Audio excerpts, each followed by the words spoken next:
Hi, hello everyone. Well, after last week, we've been surprised with some really cold weather, very frosty and icy.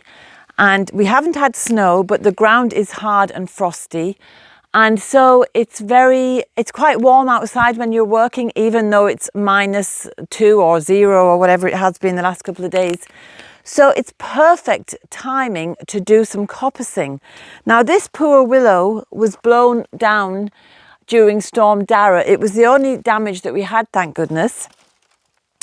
And it's led me to have a good look around the garden. So over there we have a willow bed that's been in there for years.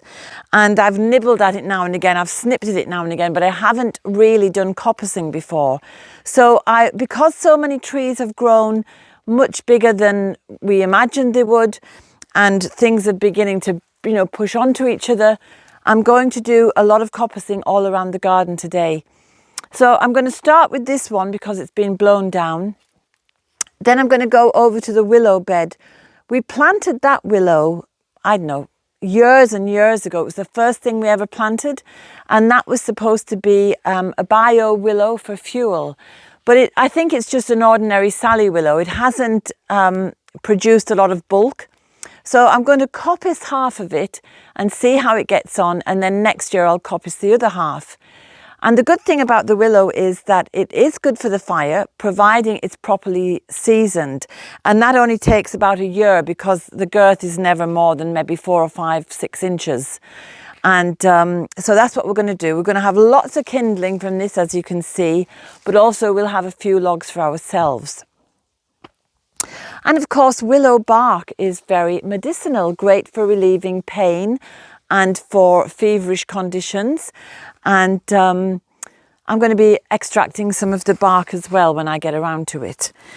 Another tree that I'm going to take down today is an alder tree that I planted next to our little terrace down below there, which is a great spot to have meals because it's out of the wind, if you want to eat outside. And I'm so proud of this tree because it's magnificent. It's got a big girth on it and it's quite young still, but it's got to the point where it's crashing into the apple trees and it's stopping any light getting onto the terrace. So instead of that being a nice place to eat during the summer, it's very dark and shady and cool. So I'm going to take that tree down as well. And the thing is, I'm not harming the trees, I'm not killing them, I'm re-energizing them. And the thing about alders is, alders have quite a short life. So they only last about maybe 60 years. So if you coppice them regularly, you're giving them extra life and you're prolonging their life. And you just keep restoring the tree as it grows up again. So I'm quite excited to see what the results of this is all going to be. There's another big willow here behind the driveway, which it's kind of taking over where I've planted a little glade of lilac trees. And also there is a large New Zealand flax there, which I've mentioned before. That has to come out too. So I think apart from rejuvenating the trees themselves, we're going to bring a lot more light into the garden.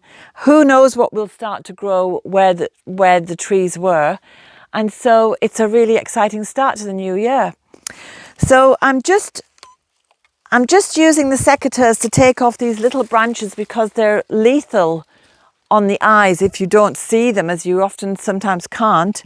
And then I'm going to just use a saw and coppice down to the ground. So I'll get on with this for now. And then we'll see how the coppicing goes. Okay, so I've cleared the brambles and some of them are a good inch thick. But look at this tree, even though it's been broken in the storm, you can see here it's split. We've still got life in it. There's still all these lovely new little rods coming up, little shoots. And the same with this tree, which was broken earlier. It's got its little shoots coming up. So even where it appears there's a death, there's still life. And so that's why nature is so important, because it reminds us that life just keeps going on and on and on. There is no such thing as death. So this is better than I thought, because we actually have a little pond here that we haven't seen for years. And when I take these two trees out now, it's going to open up the pond again, and we can maybe dig it out and refresh it. It looks like it's silted over, so that's another little project to add to our many on the list, but nevertheless it's going to be great. I'm really glad that this area is going to get so much more light. Rather than just cut it straight off at the bottom immediately, I'm going to take the branches off first, and then I'm going to take the stump right down afterwards. So I think that'll be the easiest thing for me anyway. So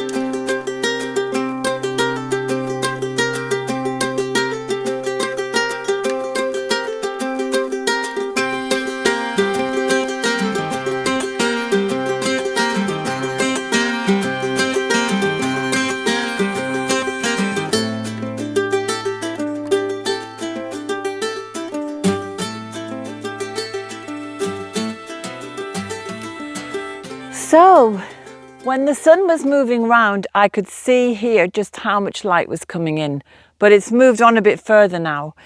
And I discovered that there's been another fall some years back, and this tree here had fallen, this one, but it had put lots of branches into the water that put suckers up. So again, it's created a lot of dark, dense shade. So I'm going to take all these bits down as well. And then we'll have full access to this pond, and we'll be able to dredge it out and give it a clean, and hopefully there'll be lots more frogs in it again, as there used to be. And I've had a terrible battle with all of these briars, these brambles. They're lethal. They're just, my God, they're so tenacious. I admire them, they're so tenacious, but they're such a nuisance to have to get through. So I've been cutting a lot of those down as well.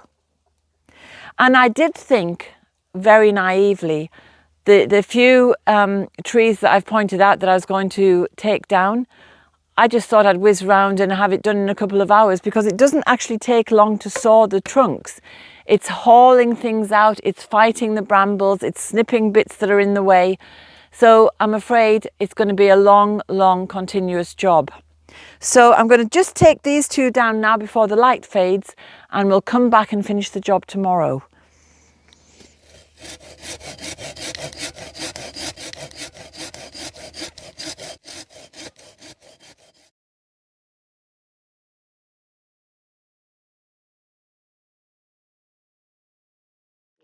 Okay. Hi, well, I finished the other day down at the pond. The day after that was pouring with rain, not a good time to do coppicing. And today we're blessed again with a lovely, warm, quite warm day. All the frost and ice is gone. And so I'm back out. And as you can see, this willow is incredible. I'd say this has been in here for maybe 10 years or more. I stuck it in as a little one of these, and look at the girth on it now, it's massive. But as you can see as well, the wind has twisted it round, and the branches have all grown this way.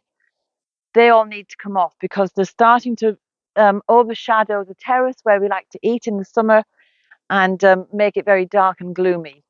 So I'm just going to snip off a couple of these ones at eye level, because I've had willow in my eye before and it's incredibly painful. I don't want it to happen again. And then I'll start taking this out of the way as well. It's such a fulfilling job.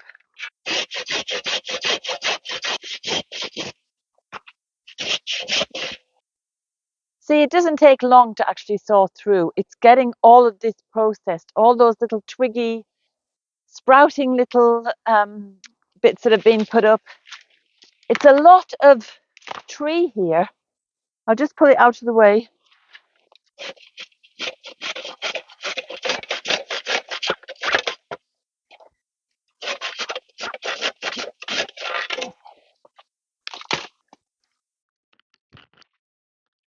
Yes. So as you can see here, the wind has pushed the branches that way and they're overshadowing the terrace, and they're just going outwards and becoming more and more thin and brittle and not serving a lot of purpose. So when I cut them down, it's going to give the tree a rejuvenation of life force, because willow is full of life force, and it will put up lots of new straight rods, I hope, until the wind twists them again.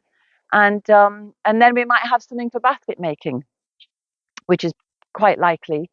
But you can see here how, from all of these rods where I've trimmed branches before, just how full of life a willow is and how much it wants to live and grow. So this is not doing any harm whatsoever. So I'm just going to take these branches down to here. And then we've got some amazing firewood, some kindling, and anything left over can go through the shredder to make wood chips for the paths. So it's a win-win for us and for the tree. Oh, there we go.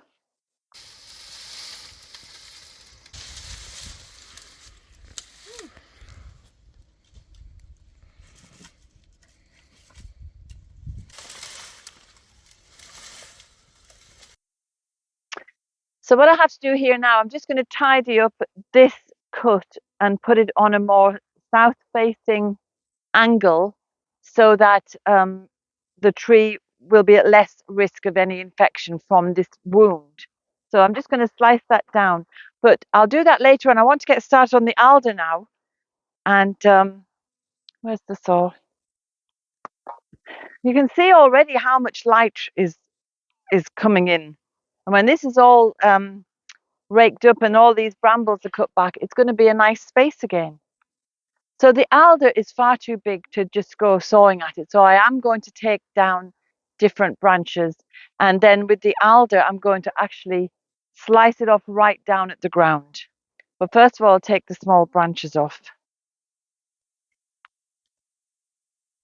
So thank you, alder, for growing so beautifully and being so magnificent. And please know that this is going to help you have extra life and increase your longevity. So I'm just snipping these little branches so they don't go in my eyes. And then I'm going to take the branches off before I kind of take the tree down.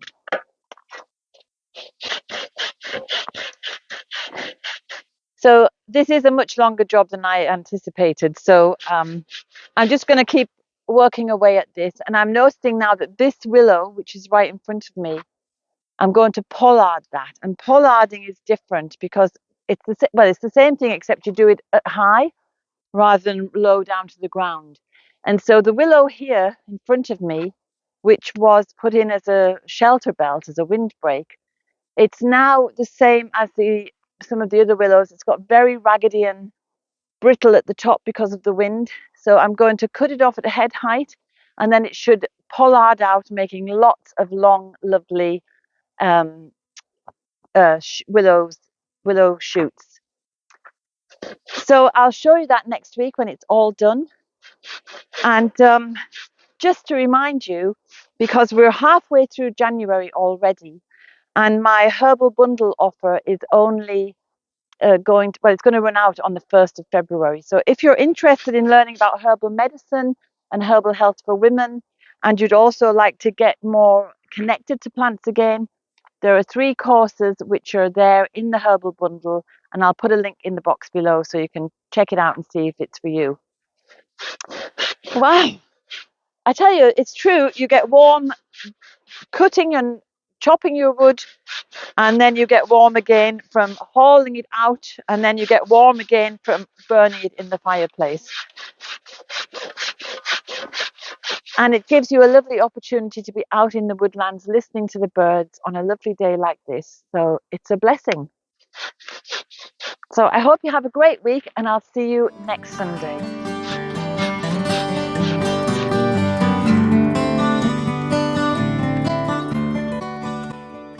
I hope you enjoyed today's film. If you did, subscribe and hit the bell for notifications. And have a look at the website danusirishherbgarden.com for more information about us and about the herbal medicine courses I offer and the Wise Woman Way training. And if you go to the shop, you can find the books, the weed handbooks and other herbal goodies. And remember, we put a new film out every Sunday. So looking forward to seeing you next week.